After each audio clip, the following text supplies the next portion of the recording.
Hi, I'm Donna Jordan from Jordan Fabrics. We've had a lot of requests for us to make a video from this pattern. It's called Color Falls and it's from Cozy Quilt Designs. And I'm going to stick with similar colors to what's shown on the front of the pattern.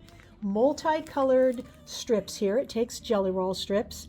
And so we're going to open up the jelly rolls. We're going to see which size will work the best with the number of strips we have. We need to sort the strips into stacks of 4, and the 4 need to be shaded light to dark and in different color groups. So let's see what we've got here.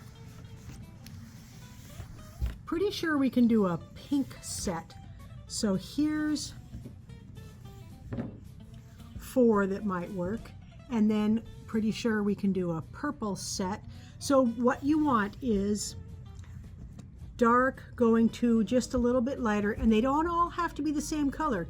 You could do a dark purple, and then you could do a blue one, and then you could do a green one. You just want them kind of going dark to light. So I've got 10 different stacks here with 4 in each one, and that's what I need to make the size quilt that I'm making. The next step is to take one of these over to the sewing machine. We're going to sew these into a strip unit, just side by side, in the same order we laid it out in, so it's going dark to light. So all I'm going to do is make sure that when I stitch these together that I don't stretch anything. So if you've sewn a lot of strip units and watched our videos, you know what I'm talking about. It's pretty easy to set these down and then pull the top one or pull the bottom one, and they will give a little bit. So basically just lay them on top of themselves and stitch right along the edge.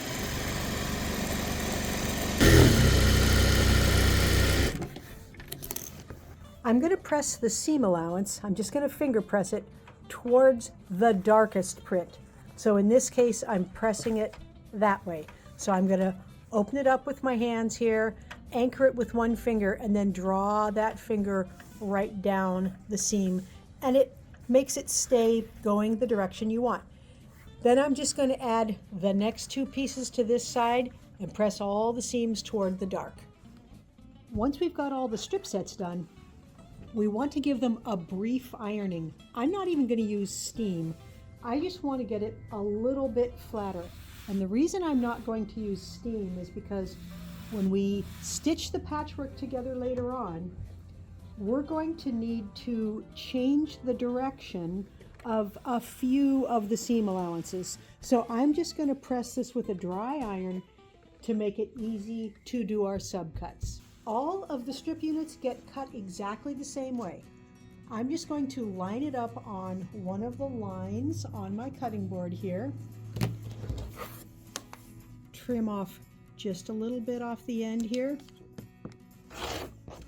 and then cut the whole strip unit up into 20 pieces that are exactly the same size. Next, we need to cut up the background. I can't give you all the sizes of these pieces because it's not my pattern, but Cozy Quilt's patterns are always very easy to follow, and they have all the sizes that you need so you can get the background cut up quickly.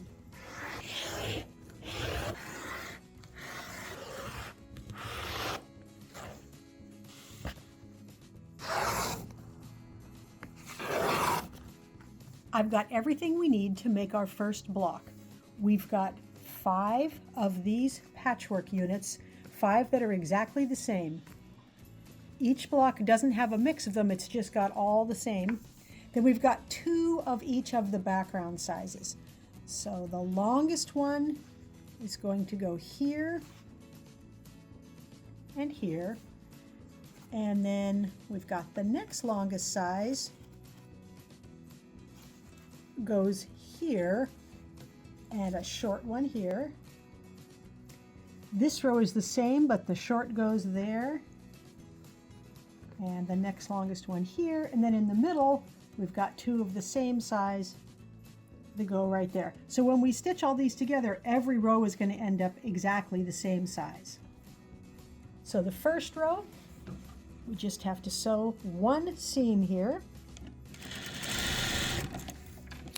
And the seam allowances for this one are going to continue the way we did to begin with, which is toward the dark.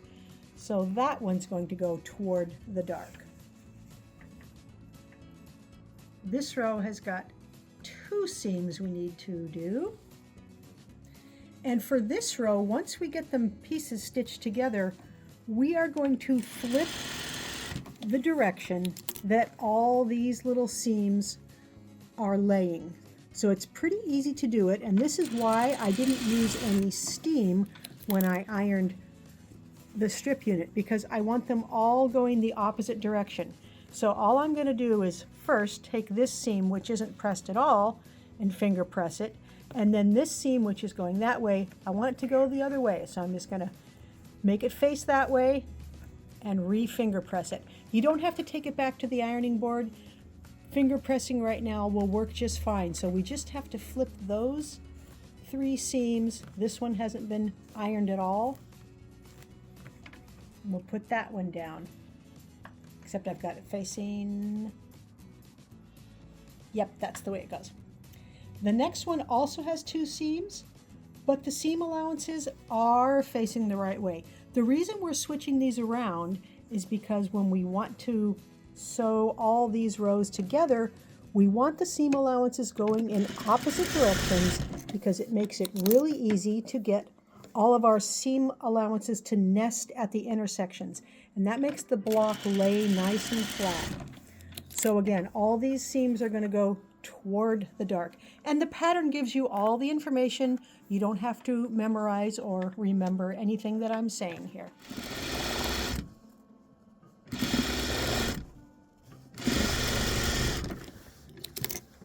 That's the whole first block. The seams are all going the same direction on this one. And we're going to make another block exactly like this. Once you've got those first 2 blocks done, we're going to make 2 more with the same strips, but the layout is a little bit different. It's not exactly a mirror image, but it gets laid out like this, and the method is exactly the same, sewing those strips together, changing the direction of a few of the ironed pieces, and then putting all that block together. I've got all the blocks done, and now we can lay out the quilt. We've got the 2 different style blocks here, the A blocks and the B blocks, and we've got to trade around with, is the dark on the top the darkest piece or the dark on the bottom? So we're going to start with this one, and then we're going to use the opposite kind of block with the dark on the bottom. Then we're going to do another block here with the dark on the top, another one here with the dark on the bottom, and I'm going to keep laying it out using that same design pattern.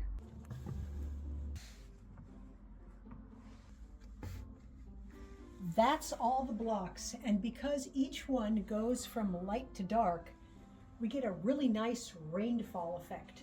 It's going to be really easy to put all these blocks together.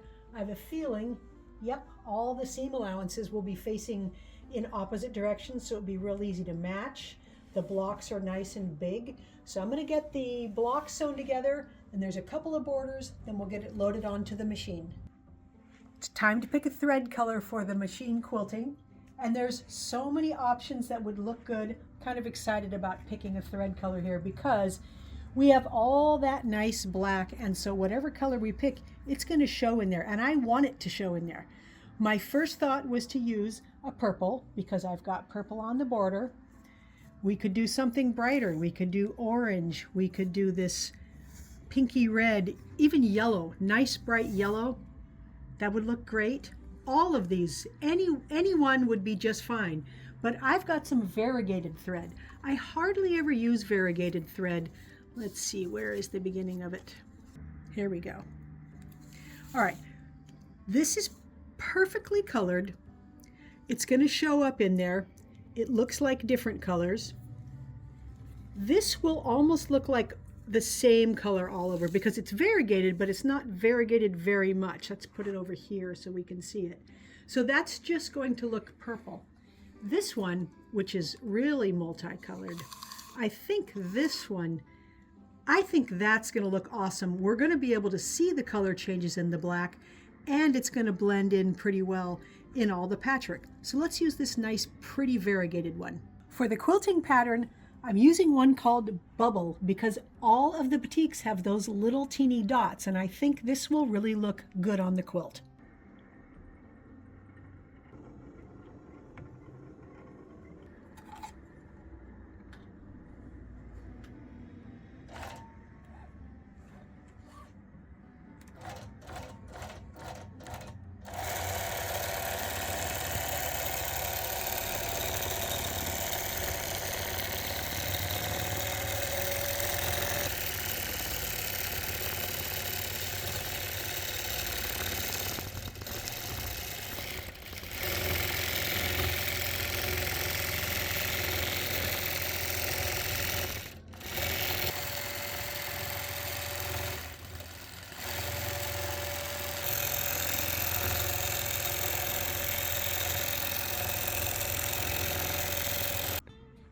I've got the Color Falls quilt all done. And I love how you see all those colors. They do look like they are rippling down the quilt. The key to making this quilt is using dark to light. You don't have to use multicolored rainbow colors like I used. You just need to make sure that each one of your color strips goes from dark to light. It doesn't even need to be all the same color. These happen to be reds, but here we've got a variety of colors. We've got the orange mixed with the yellow and the green. Here we've got aqua. So just keep it dark to light. You could do all autumn tones, you could do all pastels. A lot of things would work successfully. I'm very happy with the quilting in here. That multicolored thread shows, but it doesn't overtake the patchwork. On the back side, I used green thread so that it would show up just a little bit against that blue, and that's what I like, a hint of color. We've got 3 borders around the edge. That looks really great, and this is, I think it's 72 by 93. It's a pretty big quilt, and the pattern goes all the way up to a king size, 103 by 109.